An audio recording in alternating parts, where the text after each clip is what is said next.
interest in the project itself.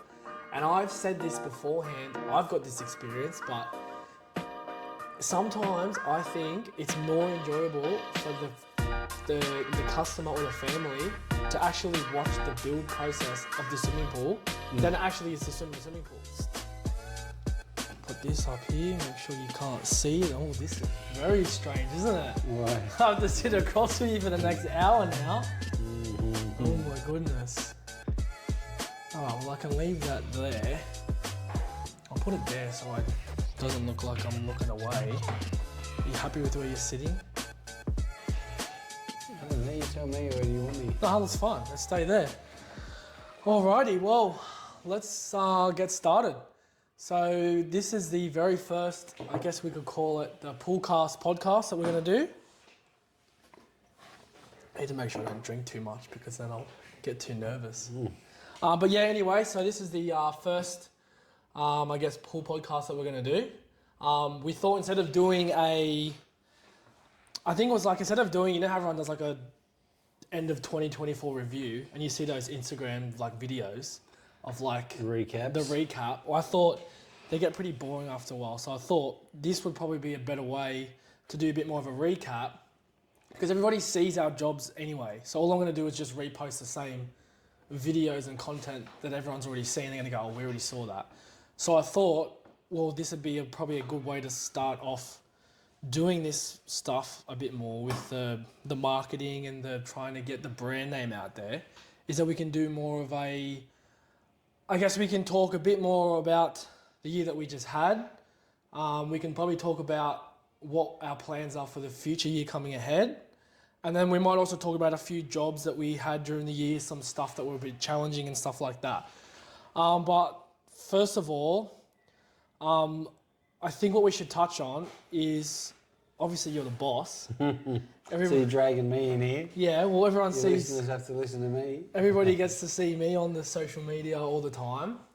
Yes, that's right, he doesn't own the company, by the way. No, some people think I do, but no, I don't. One No. day. But does it feel weird now in the way that everything is going with the way people are having to market their company, the way that social media has now come in? I guess from what used to be the sales tactic or what used to be a way, like we never had to brand ourselves that much because we were always being subcontractors. But then since we've taken on the role of not only doing the work, but doing the whole sales part, how have you found that? Oh, well, obviously it's heaps different because we are a sales-based company now. Yeah. If we're not selling pools, well, no one's getting fed. So it is the most integral part of what we do, is selling pools. And well, look, the last 6 to 8 months, 10, 12 months even, has been pretty challenging, I think, for all companies, not just in pool industries, but around the globe. We've heard people not so much going into recessions, but people, it's almost hit. And look, the COVID bubble's well and truly burst now. And we've moved from a time where you could probably just take orders to it's a full-time job, or a full-time job for a couple of people to actually sell pools. I think I know what you mean, because it was like that. It was like it was like coming into that COVID bubble when the COVID was there. It wasn't even like, we weren't in the sales part of it, but when it would come to like, say, additional extras on a job, like people just had money. Like they didn't even think twice about it. It was like, okay, well, COVID's here now. We can't travel, and who knows how long we're going to be able to, how long till we can travel again. So it was like everybody went, well, let's just unload whatever kiddie money we had that we were going to like spend on an overseas holiday. Like we felt it in the pool industry, and even like people in house renovations. Like how many people do you know, like there was people everywhere doing building stuff, and then the government had those stupid grants for stuff to try and build more stuff to keep work going. And like obviously I think we only had 2 weeks off during that COVID time, like the forced shutdown. Yeah. Where we worked through the whole thing. And I think you're right though. Everyone has seen now that huge rise that we had, and now we've just we haven't plummeted, but you can see that the money has really tightened up on what people can spend. Like you obviously see it with your sales inquiries. Like when you're getting, when you're doing that component of the sale part where you're trying to learn about the client, like what are some stuff that you're looking at when you're talking to a new client to make sure that you're listening to what their needs are, but making sure that we're not going around in a circle or a dead end? Well, I don't think we've actually changed our tactic, because our tactic's always been a little bit, I wouldn't even call it a tactic, but our way of doing business is pretty unique. Now, I'm not going to give away too many of our secrets. I know you love giving them away, but I like to hold a few things close to our chest. Not secrets, but I know what you mean. No, look, I think in the end, people are buying trust, people are buying honesty and integrity, but aside from that, every business is going to work on percentages and numbers, and that's just the way we do business. You know, when you're looking at profit and losses at the end of each quarter and you're going through that, you can really tell the difference if you've had a downturn in the market. Now, as you know, Tom, we've structured ourselves for years now on quality over quantity. So if you're doing 150, 200 pools a year, which, you know, years ago, not that we ever did 200 pools a year, but we did go through a spell where we punched out some big numbers. I think we did. I think the most we ever did was back in those old days with was Russell. I think one year we just cracked like 100 pools. And obviously we weren't doing what we're doing now. Like we weren't doing the concrete in house. Like we were literally like digging, installing, like move on. Like you can't sell and you can't offer and you can't guarantee a relationship with people, I don't think, unless you've got a huge team.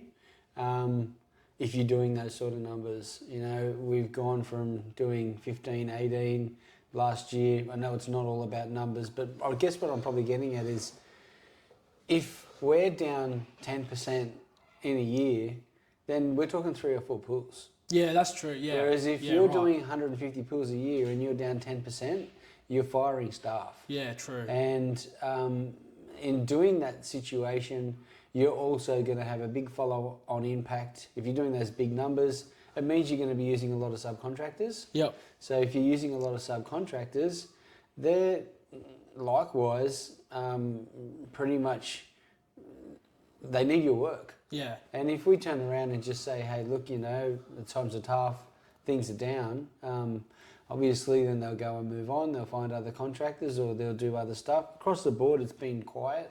But as I said, we've really, if we have a hit by 10% with the amount of numbers we do when we're doing the whole job from start to finish, it's a lot easier to recover. Yeah.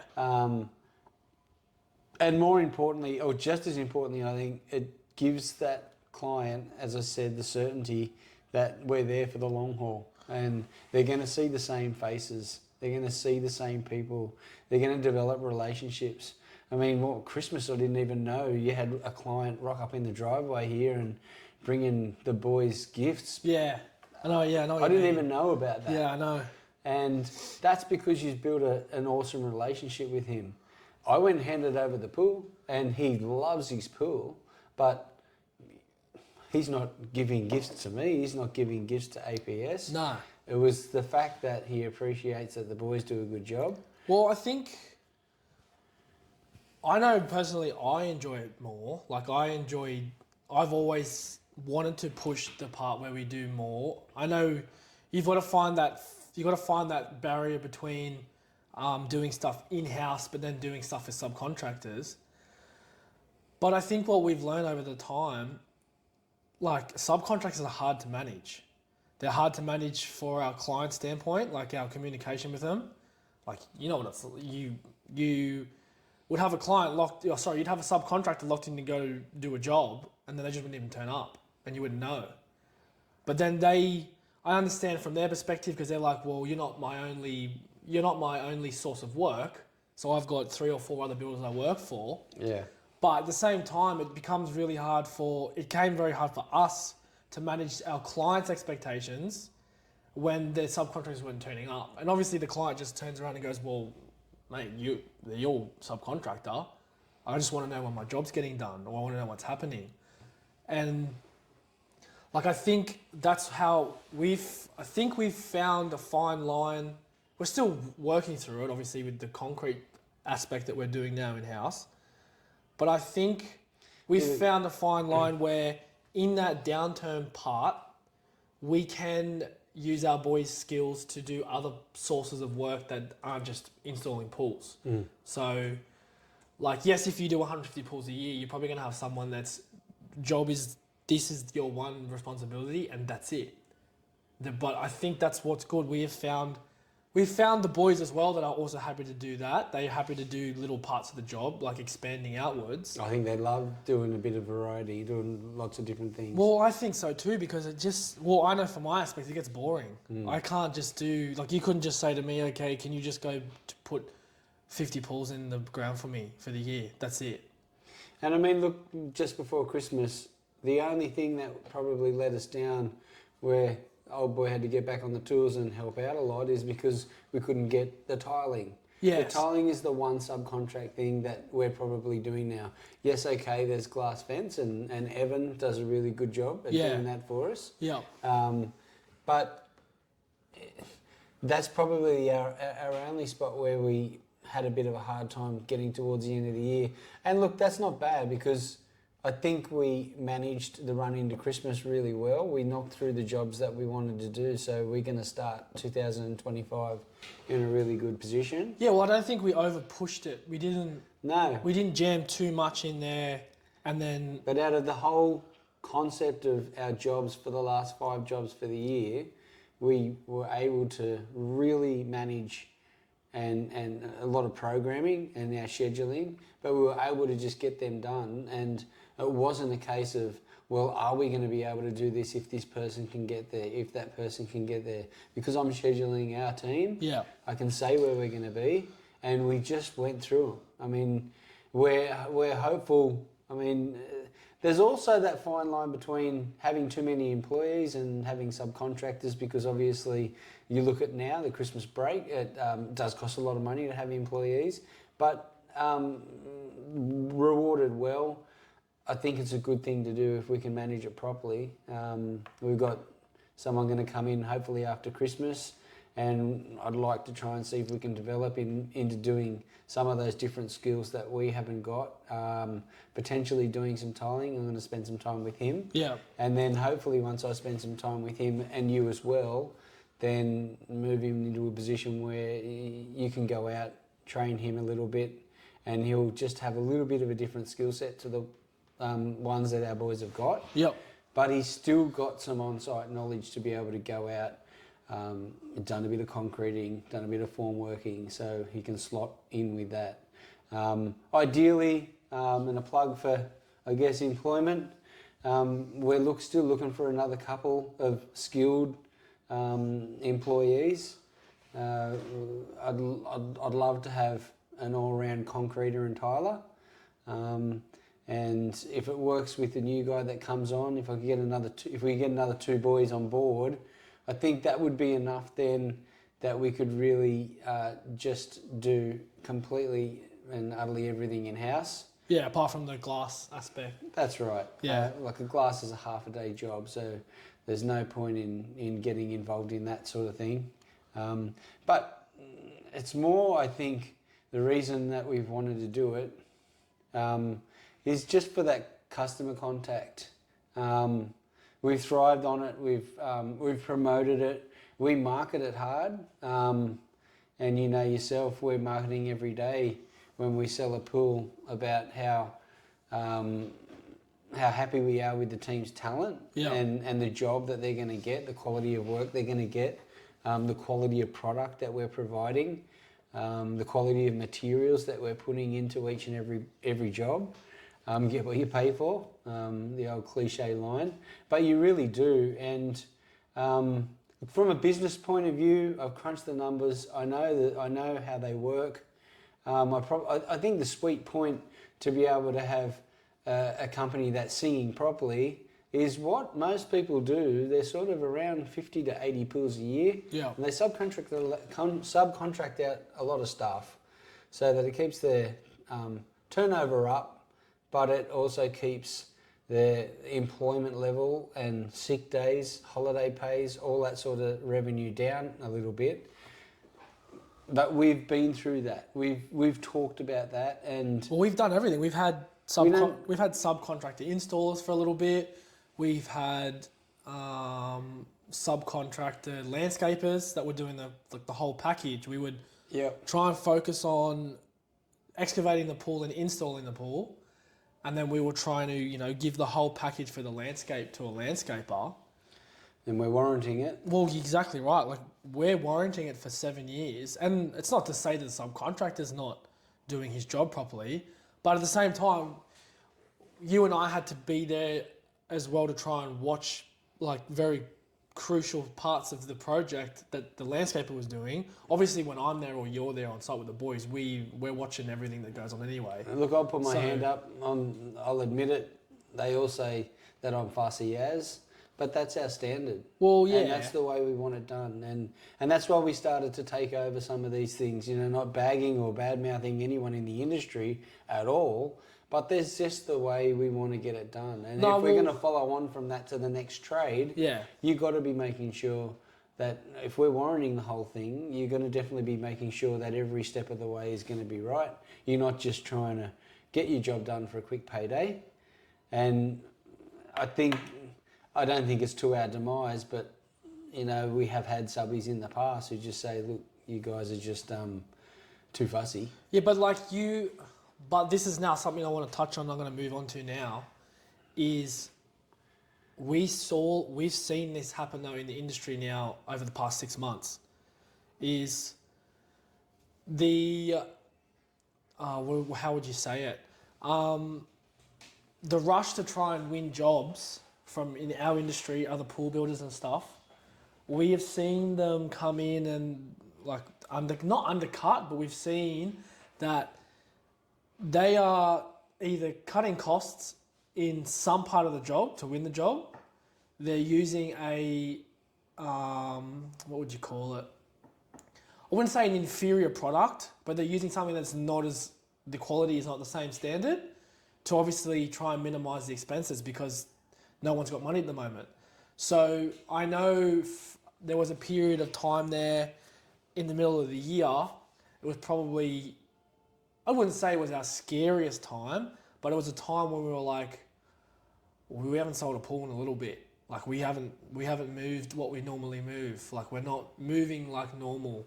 Like we're going out and doing all these, you were doing all these sales meetings and stuff, and people were just saying to you like, we're worlds apart from what the competition is.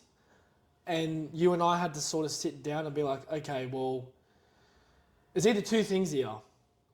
Is one, we're way overly expensive, and we had to crunch the numbers to make sure we weren't, and we did it. We're not overly expensive. We're actually not, yeah. We're not overly expensive to compare to the profit to the expenses. And then we had to look at what equipment we were using or what materials we were using. But I think you and I came up to a point where we said, okay, well, if this person is using this product or that product, well, okay, that's fine. That's sweet. But we can't compromise the products that we're going to use if they're going to devalue the product, which is the Compass in-floor cleaning product. And the Hayward hashtag dearest equipment on the market. Well, yes. But we use it for a reason. Exactly. We've had a relationship with, obviously, Hayward since day one. We were using Hayward when Russell was using it way back then. But we don't use it we use it to make, I think, because we use it, but we use it to make the customer's life as easy as possible because it's such a variety of self-automation system. But also, we've built a relationship now with Hayward too for anything, warranty claims or anything like that. Our customers are always sorted instantly. Like we're not having to run around and go and swap this over, or a rep says to you, okay, well, can you bring the pump into me? I'll do a check on it, and then we'll go from there. What happens if you take a person's pump off for 3 days in summer? The pool's going to be green. Yeah. So... In a normal standard pool, yeah. Well, yeah, if you take we've had 40-degree day heats. That little run into Christmas that we had, that job at Pereira's, for example, we had those 2 days we hit the 39 and 40. 2 days before that, the pool was clean. We came and back. look, we've even had jobs in the past where we've just gone and thrown a pump on it. Oh yeah, just to keep the thing running. Exactly, And but that's what you sometimes, just different things different people do. yeah, but we've now got a relationship though with Hayward that we don't need to do that. But coming back to what I was saying about the pricing, we've seen the quality of both craftsmanship and equipment of what other people are using or what they're getting. We've seen that decline. And you and I obviously said from day one, like,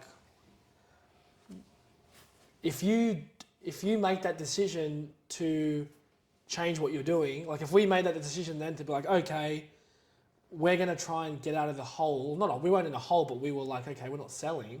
If we just went, okay, well, we're just going to go sell suction 2 return pools. Yeah.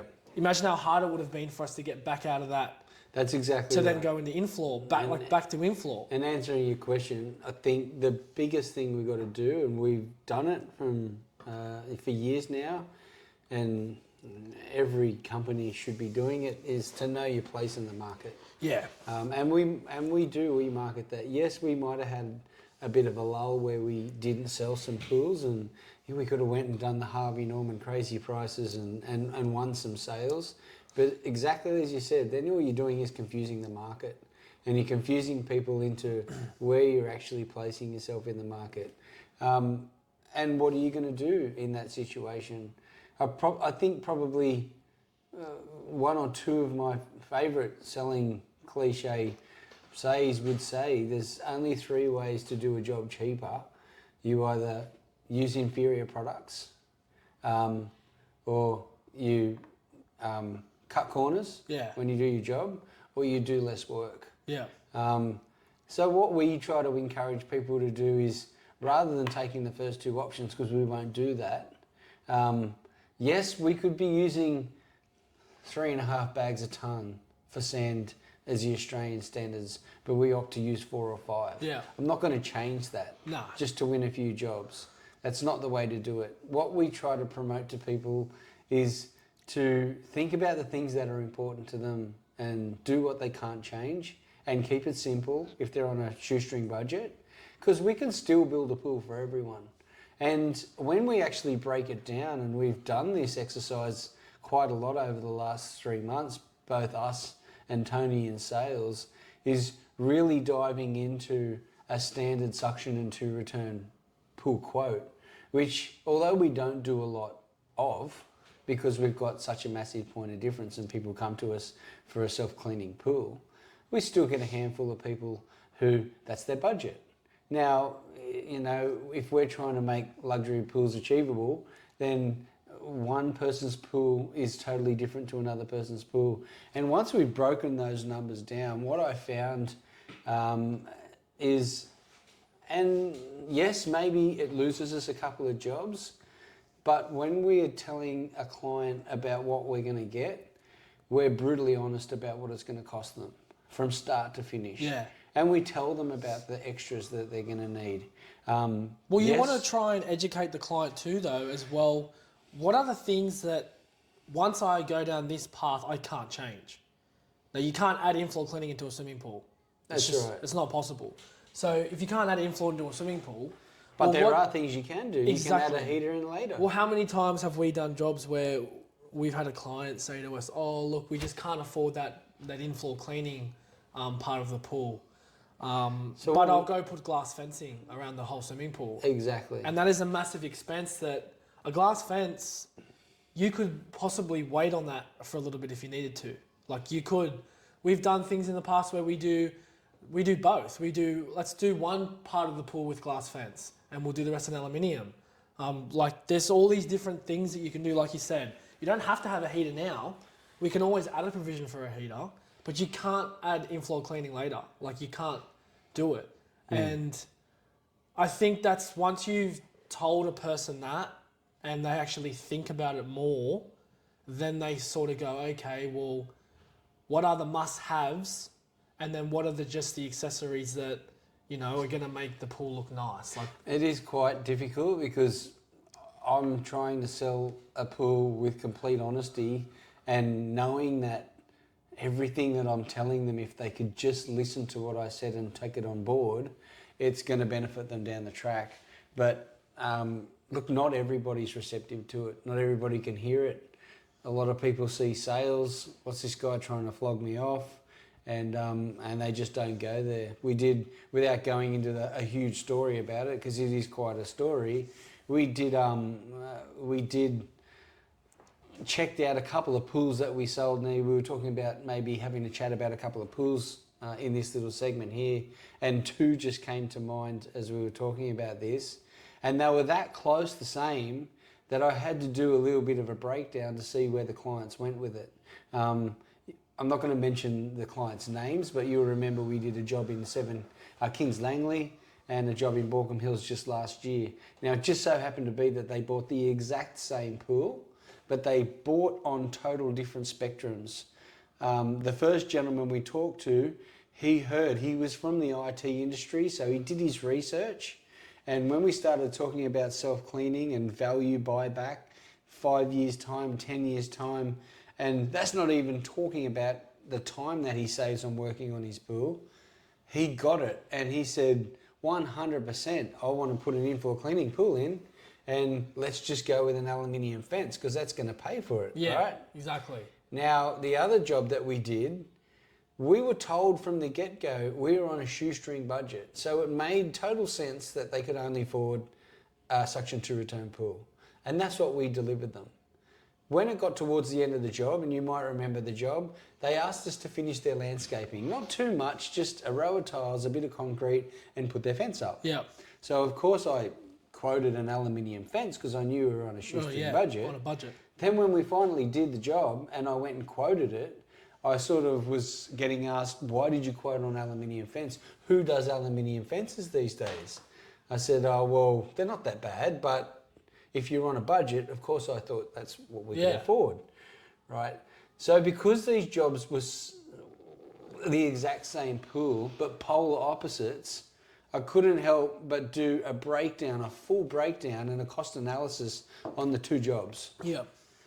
And then, funnily enough, the guy who bought all the bells and whistles paid $2,000 less for his total overall project, right?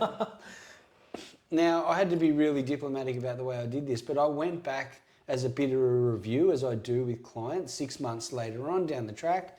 I went out to site, I had a chat with them, I talked about their pool and find out the pros and cons of what they liked about their pool, what they didn't like about their pool, what they liked about you guys on site, to make sure that we can refine that process to build it and build it and build it. Now the gentleman who bought the infloor cleaning pool and just put the aluminium fence around it, we didn't just buy black, we did a nice monument, so it wasn't too bad. Yeah. But it was a tiny little area, and if you'd have done it out of glass, it would have just made it into a phone box. Well, and every time they splashed, they would have made a mess in their pool. I say this to clients all the time because they'll be like, oh, I want to put glass all the way around the pool because it looks nicer.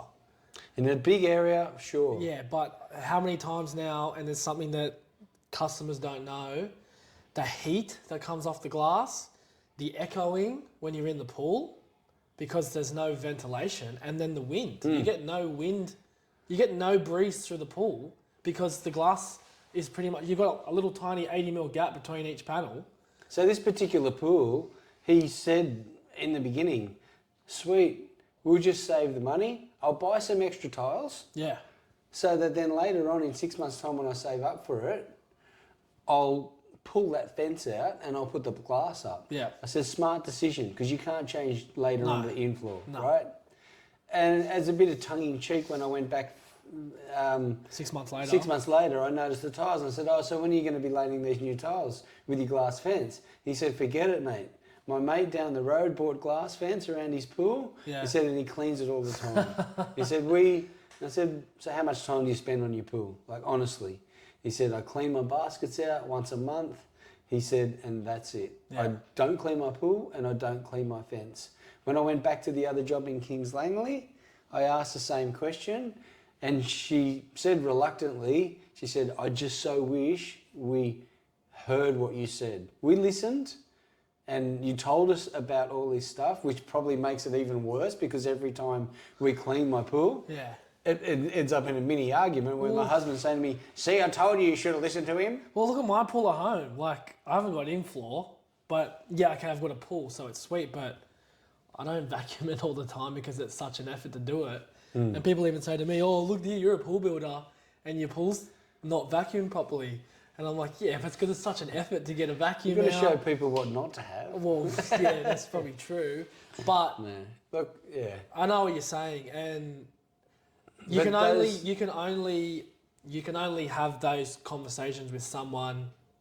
You can't have them too many times. Like once, if they've got something stuck in their head, That's right. that's it. And like you said, to not sacrifice the quality of work and not sacrifice the products that we were using was always, we couldn't do it because it's too hard to come back from that. If you go down that rabbit hole of adjusting your prices, it would have been far greater. You've seen the market, you know it's not like it's a will it happen. You know that will happen. If you decrease your prices to follow the market, you trying to get them back up again, because like you said, we would then have moved ourselves out of the spot that we are in the pricing category of swimming pools. And it would have been so hard for us to then get back up to that point.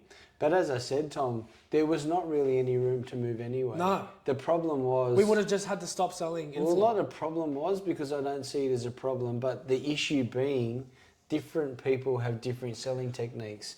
And I don't like having to pick through someone's quote. No. But sometimes when you're told black and blue, you're $10,000 more than your competitor, I know that that's not the truth. But at least and it can't be. At least our quotes are absolutely, mate, the amount of information that are in that quote, I've even read it before and I've said, man, this would freaking confuse the shit out of me if I read this quote, because there is so much detail in it.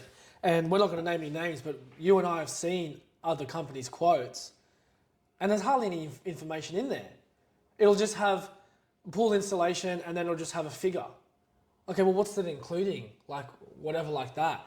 And how many times have I wouldn't say taken the executive decision, but how many times have I just said, oh, I'm just going to do that, a part of the job. I'm not going to charge the client for that, because we're going to make sure that we haven't built the project to such a small profit margin that if you have one little tiny variation come up, boom, you got to charge the client. And like the builders do, you know how they charge, like, they'll put on like, oh, another 3 ton of sand, and they're slogging the client like $560 and then they got to deliver it and you got to run it in. Like the amount of time. When they've dug their own hole. Exactly right. And that's not to say that we have put an excessive margin on the project just to cover those variations, because we haven't. Like, but we will just go, okay, well, this is gonna, I need to make sure that when I leave this site that I'm comfortable about the project. I'm not gonna be like, oh, did we do that right? Or Look, I think... should we have not have put that ag line in? Is that ag line? You know what I mean? But as I said before, and I come back to my point I raised before, if you're doing 100 to 150 pools a year, Yeah. and you're using subcontractors to do all that stuff, unfortunately and inevitably, there's going to be lots of variations, because the builder themselves are just overseeing the project. Yeah, but then... So all they can do is make a bit of profit on the shell and a bit of profit on the equipment. And I'm not saying And- this is for every subcontractor, but That's right, what but- do you think? Well, what do you think they're going to do to increase their profit margin on their part of it? They're possibly going to use inferior products when they're doing the install. Or we're not going to use this type of glue, or we're not going to use this type of grout. How many times have we seen them? Oh, don't worry about putting silicone on the pool lip when we're sticking the tiles down. Oh, because it's just another $250 worth of silicone I've got to buy. Yeah, You know- I mean, because we own our own machines, it doesn't I guess, when I say own our own machines, because we do it all in-house. Yeah. We're not a subcontractor who is living day to day off digging a pool. No. So when they're in that situation, they're going to get variations. Yeah. Whereas if I'm on a job and the dig goes another half a day extra, or we need to bring a machine back to help smooth the job out or stuff like that, we can compensate and we can do that because we're doing a lot more aspects of the job. Well, I do it all the time. If we do a job sometimes and it might be a 3.5 or a 5 ton access, how many times do I go, oh, I'm just going to take the 1.7 there for a day to help tidy up? Yeah, well, we bought another one for that exact reason. Well, yeah, just but, to have one on site. But it's the efficiency of the machinery though too. Like what that machine can do in 15 minutes will probably take a labourer 3 hours or whatever. Yeah. So I think that's a good aspect of it. But how about now? And I mean, that's a big part of as well, keeping your employees happy. No one likes having to hump in 6 or 7 tons of sand in a barrow every day. No. I know we've had that suggested to us by one of our boys, oh, this is great. At least we've got some mechanical aid. And yes, mechanical aid is expensive to buy, but as you said, what it helps and how it helps the boys out and just helps the job progress, it's mad not to do it. Well, why don't we? I want to talk about some projects that we've done for the year. Just in the project itself. Like and I've said this beforehand. I've got this experience. I'm going to talk about a client. Sometimes I think it's more stuck out in my mind of the customer or family showed a lot of watch the build process of not just in the pool, then actually he had so much. And I think that's where this client, we had Phil Russo in Toongabbie. Yep. I could tell that they loved the process so much of watching it. Like his little son Alessio would always come out and he had his little like builder's hat on and he'd like, oh, is Tom here? Is Tom here? Where's Tom?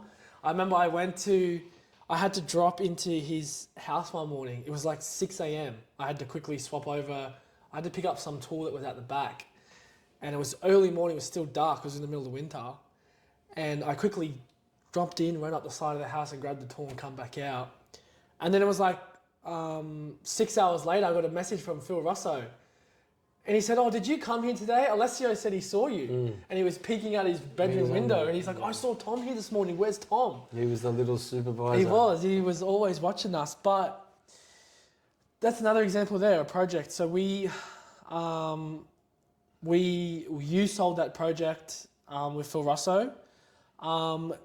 You and I did a little bit of talking during the planning stage because remember he came and saw us at the Pool Spire Expo. And I sort of said, what are you doing here? You've already bought a pool. He goes, oh, we just want to come and have a look around and see what your stuff. And I could already tell then how excited they were to get a swimming pool. I'm like, this guy's already bought a pool. He doesn't need to drag his kids into the Pool Spire Expo. Yeah. Well, you and I know what it's like. It's a busy weekend. But from that point, I could tell that he was very invested in the build stage. He liked to ask a lot of questions about this and not overly, he wasn't intrusive at all, but I could tell that he was very interested in the project itself. I think during the build stage, we added a underground blanket roller into the swimming pool, which also acted as part of his strip drain on the job. Just little aspects of it that we were looking at while planning it. But what did we end up doing there? But Phil, more so than what we did on the job, I think Phil Russo himself as a client is a classic example. And we use the analogy a lot of the times, you don't know what you don't know. Well, Phil was the polar opposite of that. Yeah. He knew what he knew because he'd done stacks and stacks of research. Yeah. He'd grilled us from the start by reviews. And he was comfortable after when he made his decision to go with us. Obviously, he loved our product. He loved the inflow cleaning. But it's not just the pool, the Compass product and the inflow cleaning. Definitely not in Phil's situation that sold him that pool. It was the integrity that he could see was there. And I'm not just trying to blow our own trumpet, but the likes of someone like Phil who is going to do that investigating and really do his research, could easily get put off. Well, yeah, he couldn't understand that these guys had his best interests at heart. You do, because you need to respect them. If you came across, I think, too much of a salesperson, and you sort of said to Phil like, no, mate, listen here, I'll tell you what you need. Like, look, and I knew from the beginning, and I think I even said it to you guys. Like I say in every situation, you've just got to do your job like we're doing our job and use the integrity that we have, because that's what Phil has been sold. Yeah. And that's what he's expecting from day one. And in Phil's situation, I've seen, sadly, in a lot of other companies, not other companies, but other business relationships I've had in the past, working with different people and alongside different people, and hearing stories about people who have got a house built and stuff like that. Like the sour taste people can get in their mouth because things just didn't go the way they expected it to. And that's, Phil was definitely one of those clients who, if he sensed that it wasn't happening like that, he could have easily got upset. But to the credit of the team, Rochelle in the office as well, being right on the ball, and us living up to what the promises we gave at the beginning, we've got a glowing relationship with Phil. Well, yeah. Because he respects that. Well, exactly. And it all comes back to what we talked about before. If we change the process of how we built the project, well, it would be to our downfall in a very short term, and it would take us a long time to get that credibility back. Yeah. If we had people say, well, look at this, for example, if we also said, you know what, we're not going to do any of the extras on the projects anymore. We're just going to stick to we want to push numbers. We want to do 60, 70 pools a year. Yeah. Well, everybody knows us now as a turnkey company. If we had changed that, well, then a lot of prospective buyers would be like, oh, why are they doing that now? Or we heard that they were, or when I had so-and-so did their pool, they did everything from the start to go. And obviously, you can see that now more and more people are asking for that, because more and more people don't have time to do parts of the project themselves anyway. Like, they don't have time to tackle the tiling or anything like that. So I think you need to respect what the client wants, but not push it too much. And you can't push that favor too much. Yeah. Because then you'll get too salesy. And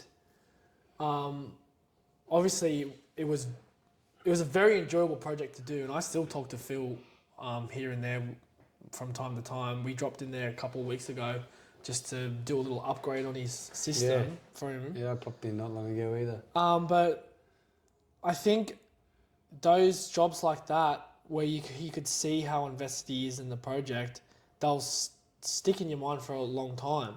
And if we had just come in there and done the short part of the project, well, I guess from a customer's perspective, they're probably just going to be like, oh, well, yeah, they're all right. They did what I thought they would. They didn't do any more. I didn't expect any more. They just did what they said they would do. But I think that's where clients see that. I know, for example, this other project we're doing at the moment, Pereira in Kellyville, he's put in I think we've done one ever, those in-ground blanket rollers. We had to form it up with the shutter. Anyway, I was forming up the shutter. The boys made it. DJ made it with one of the other boys. And I was getting it set up in the right spot, and the boys were there helping me. And he came out, Asunga came out, and he said to me, he goes, do you do formwork as well? And I was like, yeah, like what do you mean? I wasn't saying like, yeah, as in being smart, but I was like, oh yeah, like I'm building the box. I've got to put it in now because I've got to finish the backfill of the pool. And he's like, well, you guys do everything.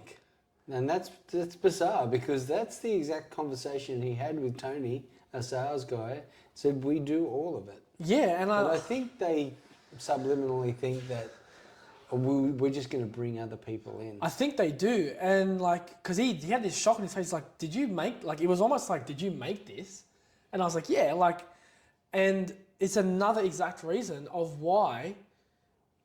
Could you imagine if we had brought in a concreter on that project and then we were doing a concrete pour there with a subcontractor, and we had said to the concreter, "Oh, you're gonna have to come for 2 hours, build this shutter box up, and put it in the right spot, and then the boys are gonna backfill around it, and then you can do the rest of your steel work Yeah, after." that's why it gets tricky. Well, what would have happened if the box had moved? Who's gonna blame who? It's exactly what I was talking about before. Well, the concrete is going to blame me. I'm going to say, no, I had it in the right spot. You must have vibrated it wrong and it's moved. The concrete is going to go, nah, it wasn't me. You had it set in the right spot. You know what I mean? And that's got to be set up right on for tiles. Well, exactly right. We've got a drop edge porcelain tile, which is then one tile, then into a drop edge shutter. And then from there, he's building a glass cabana, which is only another 600 mils off the thing. And if it's out of square, the lid's not going to work because it's a custom made lid. So I think that's where I think personally, if this was a company that was just a volume numbers company and a client had said to him, can you put this England blanket roller in the way that we did, they're probably gone like, nah, because it's going to take too much time for my boys to do it. It's not worth the time and money. Of course. And I'm not interested in doing it. Oh, just have a normal blanket, it's fine. Like you don't need a... Or get someone else to do that. Or get someone else to do it. We'll put the pool in and do the beam, that's all. Exactly right. And yes, we do have to be careful though, because sometimes you do a little bit too much. You got to be careful because you got to make sure that you're getting paid for it. Because I know there's sometimes you might say to me like, oh, Tom, you spent a little bit of time on that part of the project. Like, have we priced that or are we doing that? And I just think and go, oh yeah, don't worry about it. Like, it's not taking me long. I've got to do it. It's going to make the job look good, or it's going to be right. Like, you've got to do this. And you sort of go like, oh, I know you're sitting there with your numbers being like, okay, so he's had Tom on there for this long and he's had blah, blah, blah. But we don't ever obviously overcook it too much where we just go like, oh geez, we made no money. Like, that took way too long. But that's where we have, even the boys know. The boys know it from day one. Do the job right the first time, because how many times do you do something and then you go, oh man, if I just taken 15 minutes to do that one part, I've now just spent 3 hours trying to either fix it because I thought, no, it'll be all right, or I'll just leave and someone else will do it. So... Yeah, so and that goes, I guess, right through to employees and staff. You've probably noticed that over the years, I've tended to usually try to grasp people from outside the industry.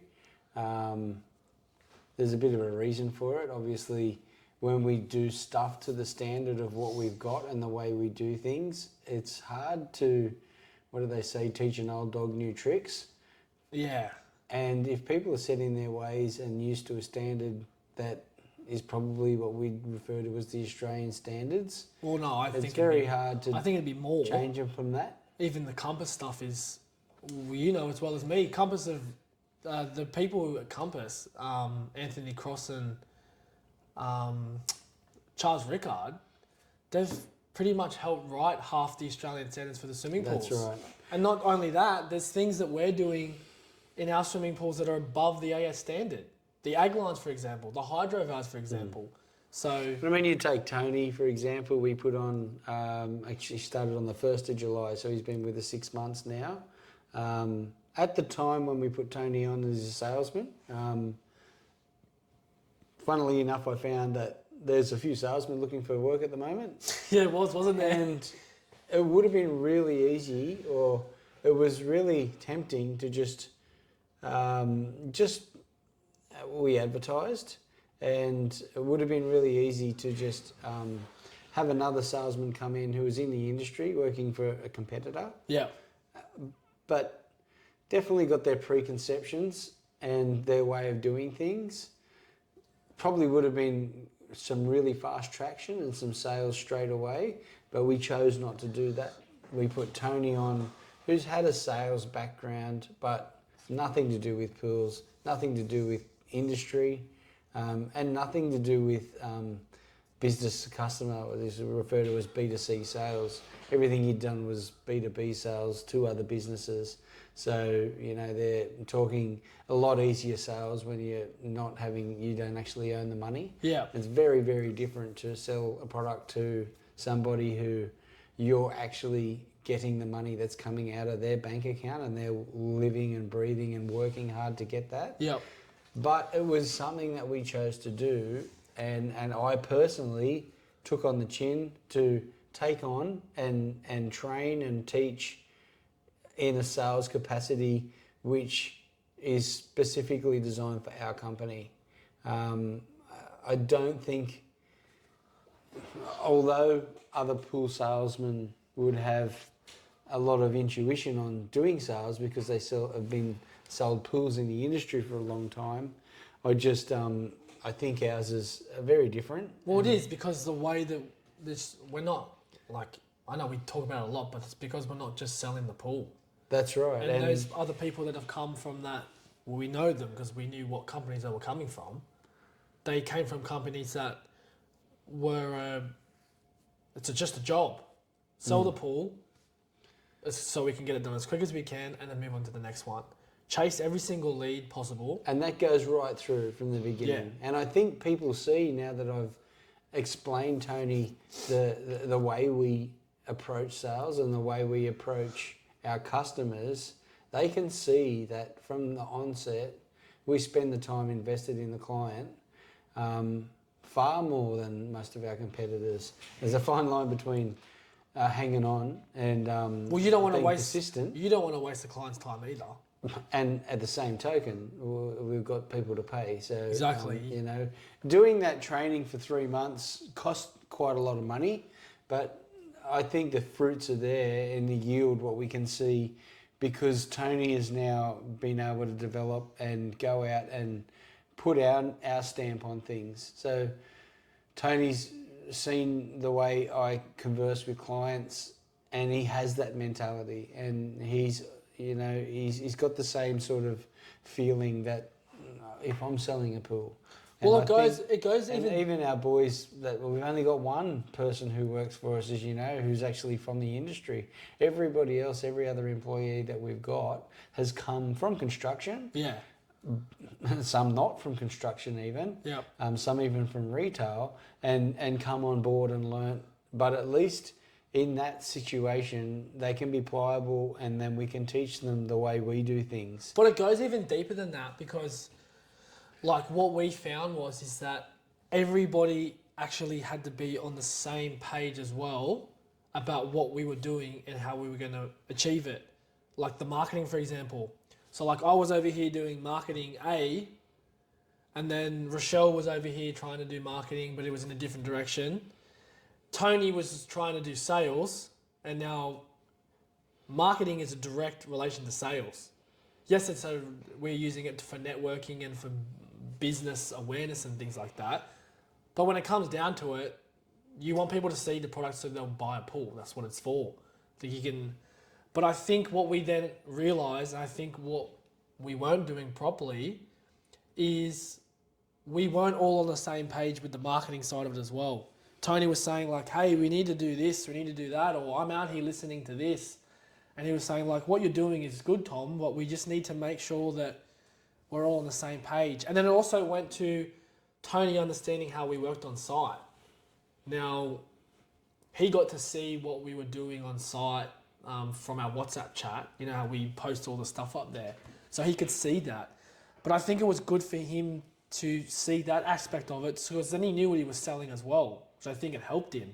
Because obviously, like you said, we're not just selling a product, we're selling the whole entire journey from start to finish, from the time that we talk to the client for the first time to when Tony goes out. It's right through planning. All the way until I'm pretty much finished and then you're going to do handover. And I think that was something that we'll still have to work on, that side of it. But you needed, I think we found that we needed to make sure that the way that we were doing our marketing was a direct reflection to our sales. And I think that's a little bit why I try and educate clients, but I'm trying to get them on a little bit of a page at the start as well, so that when they're coming in, they've got a little bit of a background or a little bit of information. But how did you find? Because I know what you're like. How did you find having Tony do the sales? Was it nervous? Because you were the first contact from the very beginning. You're the business owner, and I know that you liked that aspect. Was it daunting, or were you nervous? Like, what if he doesn't say this, or what if he doesn't do that, or what if this had happened, or... No, look, Tony comes to me quite often and he chats to me about things that he's not sure about. And I know that when I look at the sales that he's gotten, if there's anything that he's doubtful about, he'll either pull me in or get me to come, have a chat, or even get on a Zoom with the client so that they can feel that, okay, he's the owner of the company, he's been doing it for a long time. But yeah, I guess because before Tony started, I was doing all of our sales. It was just getting a bit too much. Yeah. And I was actually finding maybe a little bit the opposite of what you were saying is I was finding that because my load was so vast and great, I couldn't really dedicate that time that I think the clients deserved to be able to make that decision and choose to make the plunge. Yeah. Pardon the pun.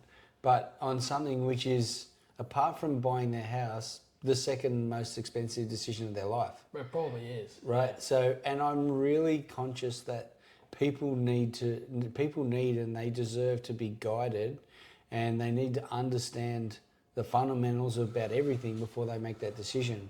So with the leads that we were getting, obviously after Tony started, we started marketing in a lot of different ways. We've got a few different approaches now with signage and buses and some of the stuff that we're doing. The Google ads. The Google ads, all of that sort of stuff. That's a headache. Now, I wouldn't be able to keep up with that now. No. Not in a way that I could still do my other jobs that I need to do. So as the business grows, it was the sensible step to do. Now, as Tony takes on a little bit more, I still do sales and I still talk to people and I still have a few of the leads. If a job's a little bit more complex and Tony's a bit afraid that, or not afraid, but apprehensive that he might sell it wrong, yeah, more, or I think, lose the job. Yeah, more of our like bigger jobs, bigger bigger jobs. projects, I'll go. But at least by having someone doing the other 80% of that work, it can help me to focus and just really hone in on making sure that they're getting the attention they deserve. Yeah. Rather than just doing 150 pools a year and quoting 500 to get that and not being able to have the time to go out and quote a job. I think if a client has actually taken the initiative because they want to get a pool, then you've got to give them the time that they deserve to be able to answer their questions. Yeah, and I think we've found everyone's going to be different with how they screen their customers when they're coming through and things like that. But I think we've probably found the correct way to do it now to make sure that, like you said, Rochelle isn't spending too much time on it before she hands it to Tony, or vice versa. Because like you said, we're a smaller company, so we don't have 3 or 4 salesmen. We've got one person who is a 100% salesman, obviously Tony, and then there's you who takes, like you said, you take in some of them if there's too many. That's or right. The bigger stuff. Now, some people might say like, oh, well, you should be going and quoting every single phone call you get. But if from the very beginning we weren't going to be in the picture, well, then we were only going to be wasting Tony's time and the client's time. That's exactly right. If they've got a budget in mind or whatever, if they might not even have a pool in our category that will fit in their backyard. Like, you know what I mean? So if you don't take the time to, I think, ask some very specific questions, and then even ask the client, okay, have you been because I know you say you find a lot of info from a client just by saying that. Have you done much research yet? And when they say, oh yeah, I've done a lot, then you probably know, okay, well they already have a pretty good idea about what they're looking for or what product they're looking for. Whereas if you have a client say like, oh no, I've just started, I've looked at 10 different builders, you know that that's going to be a little bit more work, but we still ask the same questions, try and give them a little bit of info as well when they're doing the process. Because like what we've said in the past, and this is exactly why I do the video stuff. I'm not going to get 100% jobs out of doing the videos. But That's not the idea. no, but if at the same time we could have potentially helped other customers Make the right decision. I think it's only going to reflect our industry better because then we're going to improve the industry. And that's one big thing I think I found, I wouldn't say Tony struggled with, but when Tony came on to us here, look, he's been in a pretty high capacity doing a lot of stuff, so he could get work. Yeah. Yeah, but he saw something very different when he came here, and that's why he's here. And that's why he's here is because he knows that APS are built on honesty and truth and integrity. It might sound all wishy-washy and all that sort of stuff, but Tony really bought into that. Yeah. And he could see that we care for our clients. And I think probably one of the first things I was doing to him in training, and he was a bit blown away when I went out and saw a customer, and I spent an hour and a half with this client, and I said to him, look, our job here today is to educate you so that you make the right decision because you're going to spend a lot of money. Now, I don't want to just take $80,000 off you if it's not going to be the right thing, and we're going to have a disappointing situation, and the journey isn't going to be great because you got resentment because you were bluffed into it or stuff like that, or you found another product over here that you liked. I said, that's not what today is all about. Yes, we'd love you to buy our pool, but my sole purpose of today is to give you the knowledge and a little bit more education so that when I walk out that door, you've got more insight, which is going to help you make the right decision on what is right for you. And we came away from that and Tony said, oh, didn't you shoot yourself in the foot? Like, you're telling me that you don't want to buy. And I'm saying, no, I'm telling the customer that they're important. They're just as important as our business because they've got to live with this decision that they're going to make for years and years and years to come. Yeah, and the last and thing... if we're going to build good reviews and a business which works off reviews and repeat business of repetitive clients who are going to give us, affirmation, then it's only going to come if it was done the right way in the first place. Well, it's the same as I think it's the same as like the Pool Spire Expo. People have this conception where they go, oh, you must have sold 10 pools Pool and Spire Expo. You must have sold 10 pools at the Pool Spire Expo. The Pool and Spire Expo is a classic example. You took the words right out of my mouth. We had a client come up to us this year at the Pool and Spire Expo with plans. These guys were ready to buy a pool. Yeah. Now, they showed me a pool, and on their plan, I knew that at that stage, Compass didn't have a pool that was like what they had. Yeah. But I did know that the guys up the road, now I wasn't going to just take him to anyone, and it is our direct competitor. And of course, they were there to win jobs. And that's what you go to a Pool and Spa Expo to get your name out there. I knew that the pool they had on display was exactly what these guys had because I helped them crane it in. Yeah. Now, I could have bluffed this guy, and he himself said, we've come here because we've heard about you, and I've chatted with you for 45 minutes, blah, blah, blah. I said, but when you showed me your plans and you showed me what you wanted, I'd be doing you a disservice if I didn't tell you about the guys up there. Yeah. Because they got this exact thing. Yeah, what you've got on there. Now, I asked someone to man the fort while I took this guy up and introduced him to our competition. Yeah. The guys. And I said, just look after this guy. And he actually turned around and came back to me and he said, mate, we're ready to sign a pool with you. And I said, but we can't offer you what you've got. Yeah, because we didn't have that Right. that exact. Now, we didn't size. sell a pool to that guy. No. But not that we were looking for credibility, but he came back to us after and he was so thankful for that. And he said, I just so wish that you could have that pool because I would love to do business with you guys. Yeah. I said, I know that. But the fact is, I'm not going to sell you something that's not going to work in your backyard. I'm not going to just stitch something together when I know that not a bad quality pool is on the market and it's right there. Well, and... Now, I chatted to those guys later. Well, I guess, but on the same token, like, you're not... It's not really a disservice because they're going to go look anyway. Like, are they not? They're going to... If you had just told them anyway straight up, like, oh, hey, look... we don't have that pool here anyway, you know, go and look somewhere else. Well, they're only going to go look somewhere else anyway. He was there to look, but at least you educated him to a point where he's like, well, okay. And I know that there's always been a stigma in the pool industry that everybody hates each other and this person's in this area and they all hate each other. But it's another thing again. They talk about it. They always talk about it at the Pool Spa Expo as well. If the whole industry is working together, well, then the industry is going to be better for it.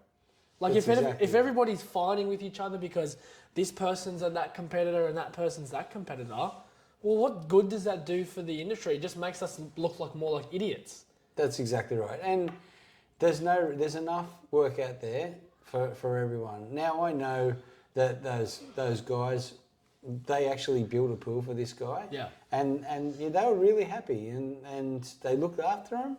And I believe they had a good journey. I didn't go into too much detail about it.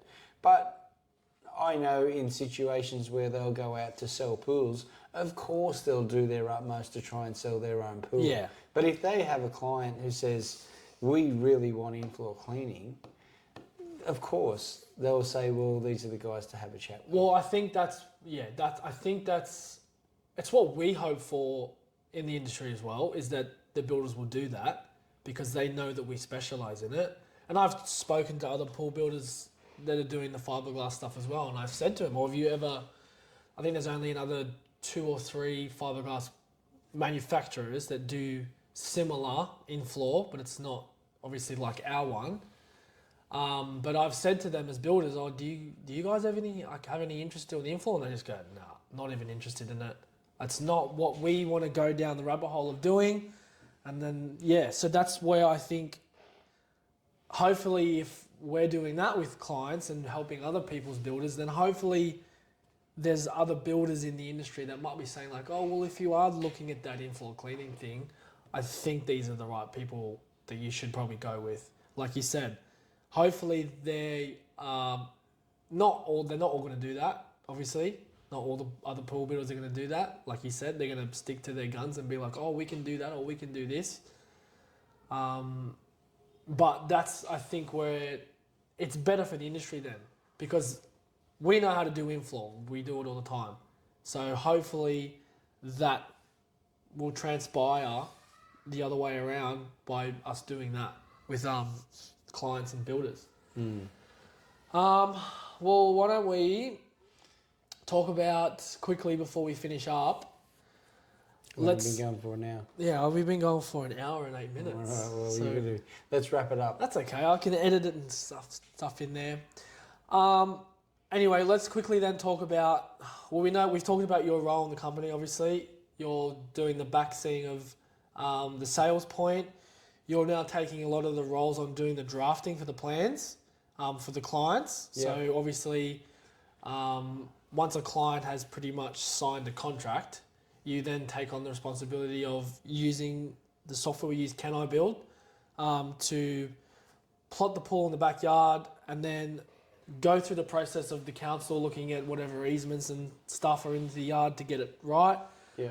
So we do all the approvals here, and I do that with Rochelle. Yep. Basically, I'll organise all of that stuff, and then and Rochelle is responsible for lodging it on the portal. Yep. And then dealing with the certifier, finding out what other documents she asks me to get back. Yep. And now, obviously, you like to manage the schedule.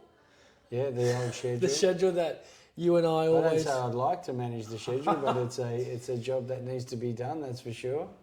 And that's a constant evolution. The schedule, always getting kicked back if we lose an approval, if we haven't got something approved. Look, Compass are really good. They'll always do their best to help us out. Yeah.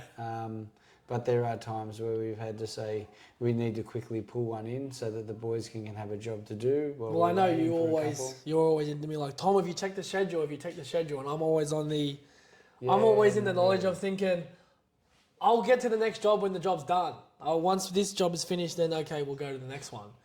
But yeah, obviously, once you start to see the whole follow-on effect with everything that has to be ordered and stuff like that, you do need to try and be mindful of it as much as you can, especially for clients as well. Because if we're not managing the schedule as well, then it's obviously going to affect our clients, whatever date they've been given for. So communication with clients is still something that I do a bit of. Yep. And Rochelle sort of, and Kath as well, is doing a bit of that stuff, just trying to keep the clients aware of where things are and making sure subbies are lined up.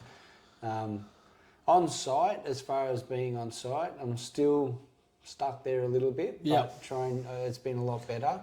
I'm trying to really manage my time on site, really only when it's need to do training, to try and get boys up to speed. And I know you've taken a direct weight off my shoulders with doing a lot of that with the boys, which is really good.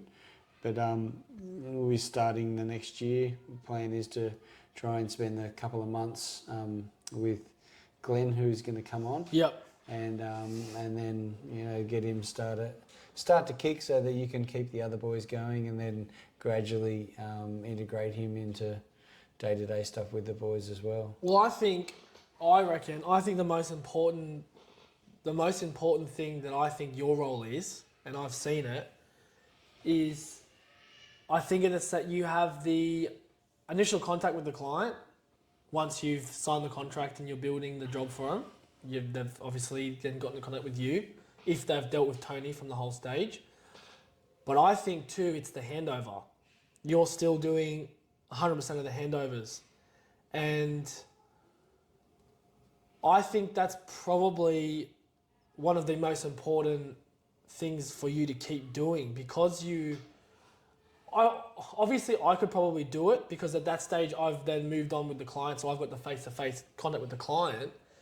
But I think by you doing that last initial handover, it's almost like we've done a full bow and a full wrap on the job then, because you can go then and check anything on the job now that it's finished.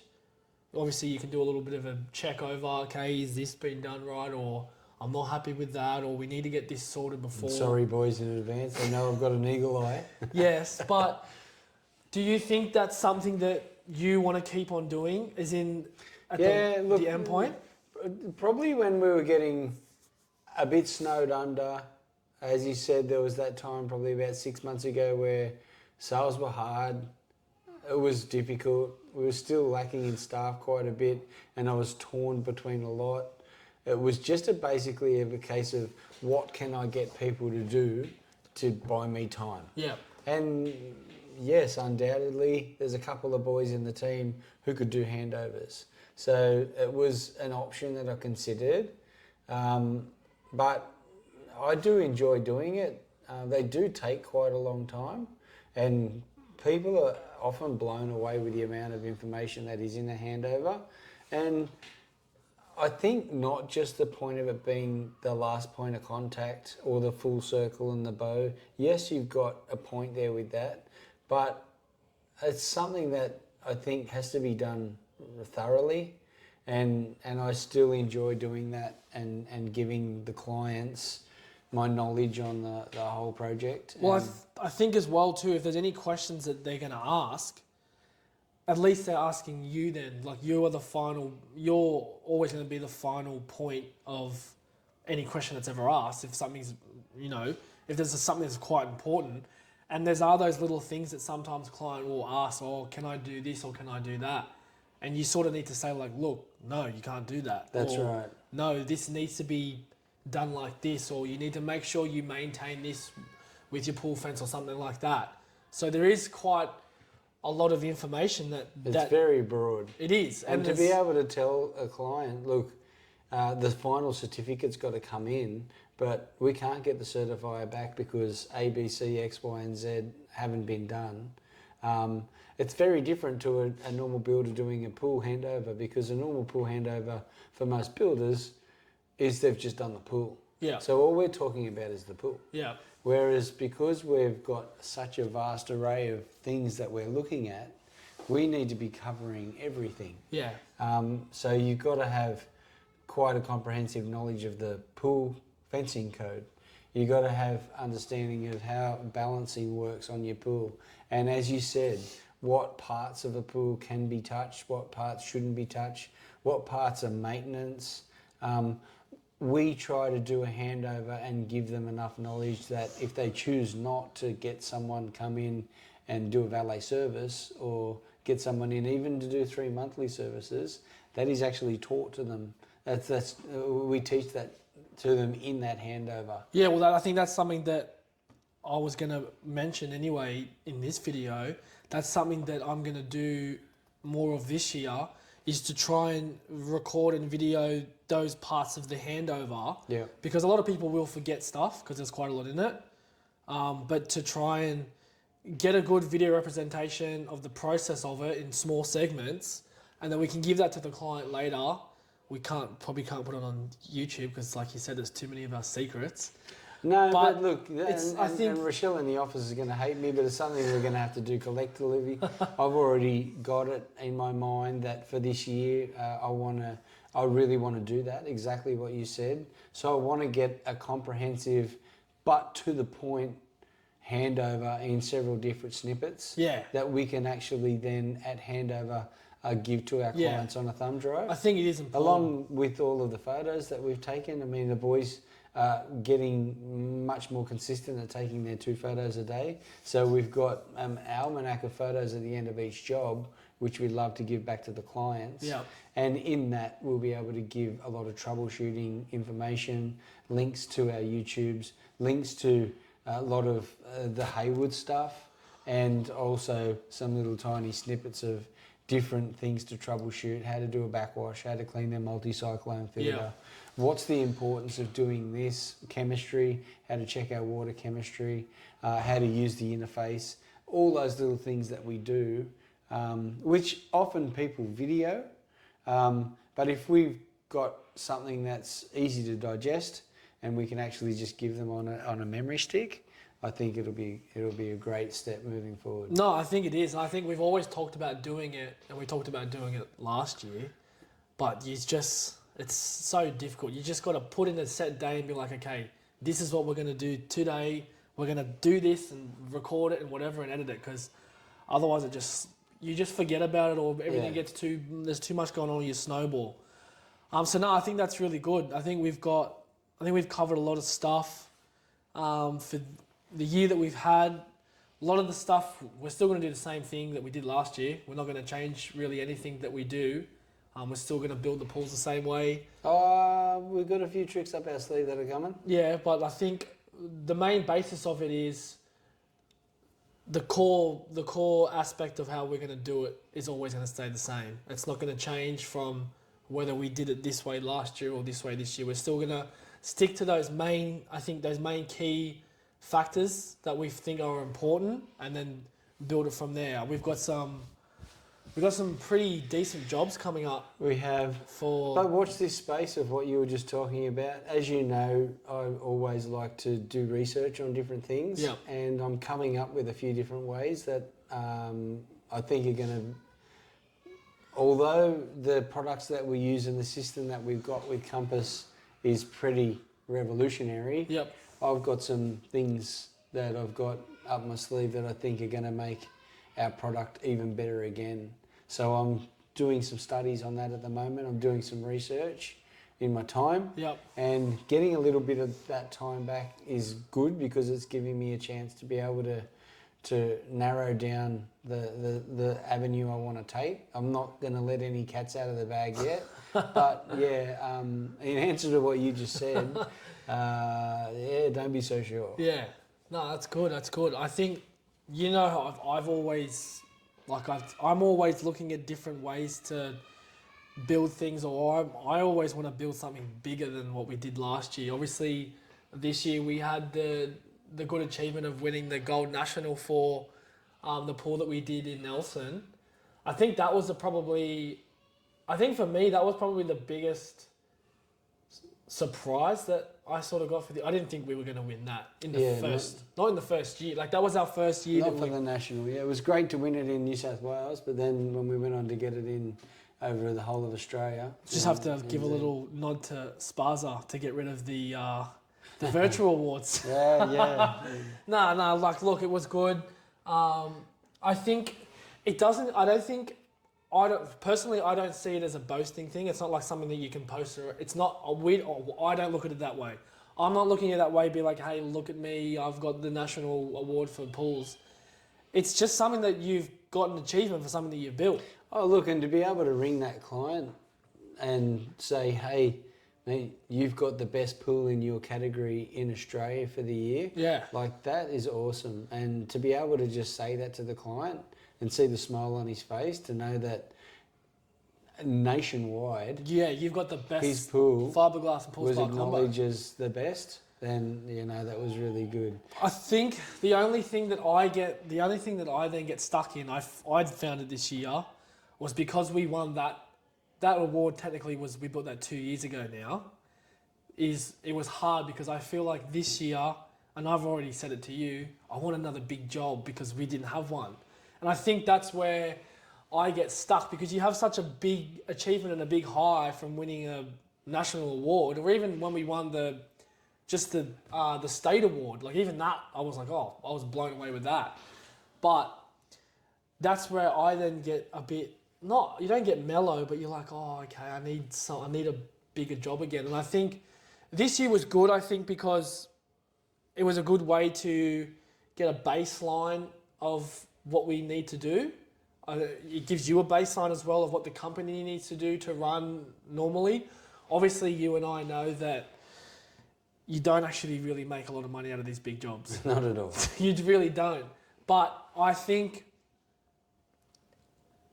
this is why I'm probably just saying it because I'm not the business owner. I don't look at the money value of it, or I don't look at the money. You would probably think different.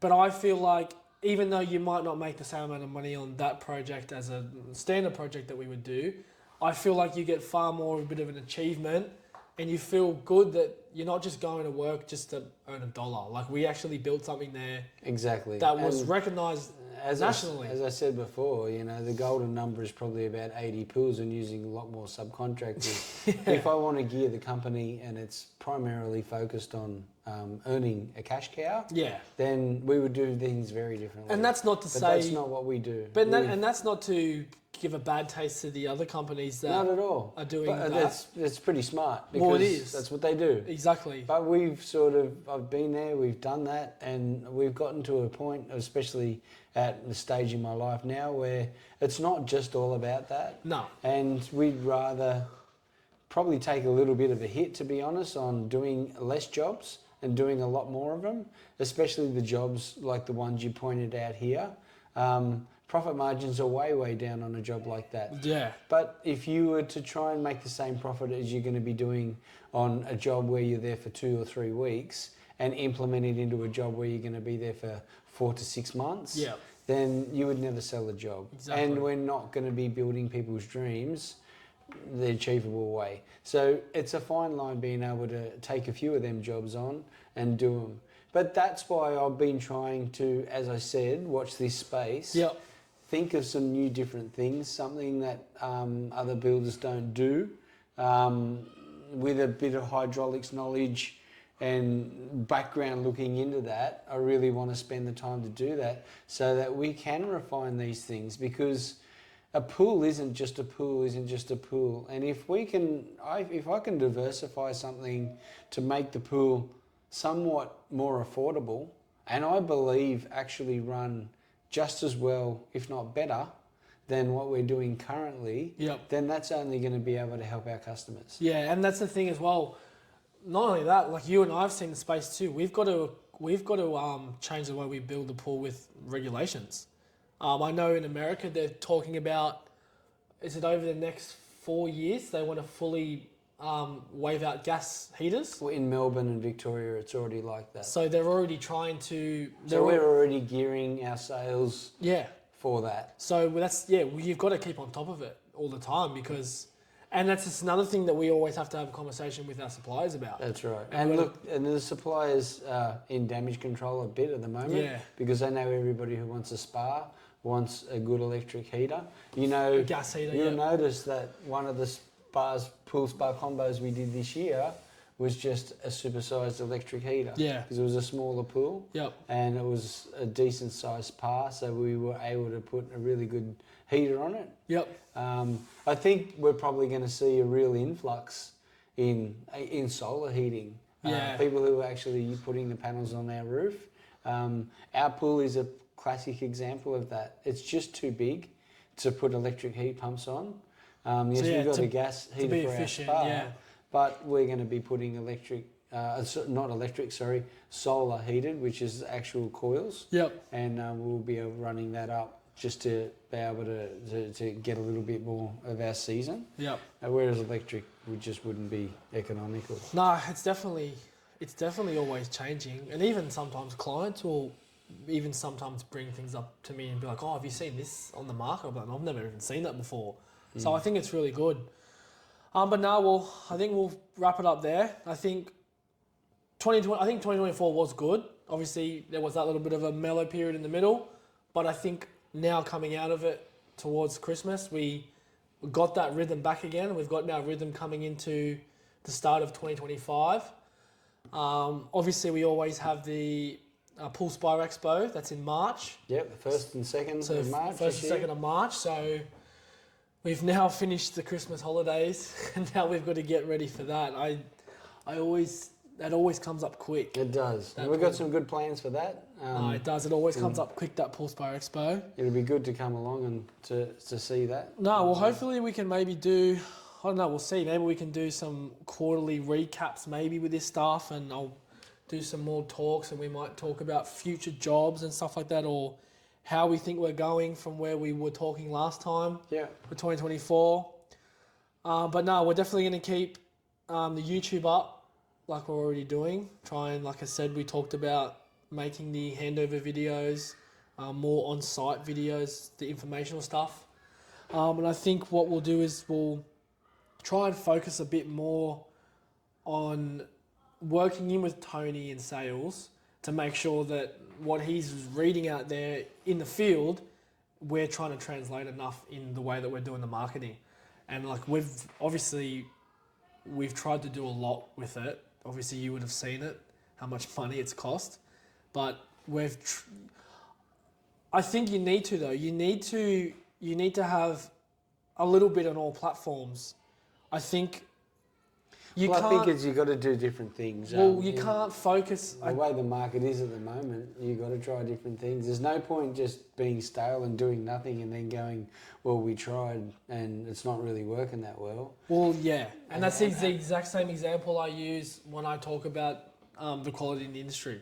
And if you see something in the industry that you don't like or you personally don't think is correct, if you don't bring it up and say something about it, well, you can't sit there and complain and be like, oh, well, why wasn't this addressed beforehand? Or well, why are we not making any money now because the quality's gone down? Well, it's because you didn't take the time to either address it when it came up and try and inform people. Because like you said, these people, it's the second most expensive thing that they're going to probably buy in their life if they buy it. You want to get it right. Now, how much info is there about cars when you go and buy a car? Or how much info is there when you go buy a house? There's tons of it. And that's something that devalues in price. Exactly right. Doesn't have much warranty. Exactly right. You do this right and do it right the first time, it's only going to increase value to your house. And it's there forever, so it's got to be done right. Nah, this is exactly, it is. It's exactly right. Thanks for coming on. Did you think you'd be the first person to do it? Oh, I knew you were going to drag me along here sooner or later. Well, I thought, there's probably no better person to do it than with definitely the boss. Yeah. I think it's good though. People can put more of a face to the name. They obviously, the clients see you all the time, but I think to get people to know you a bit more, I think is very important. Obviously, you being a business owner. Yeah. But nah, thanks for coming on. Thanks for talking. I know it's been a long time, an hour and 30 minutes. We'll do a bit of editing. Yeah, I'll have to cut it down a bit. But nah, all right, all good. Thank you. See you guys.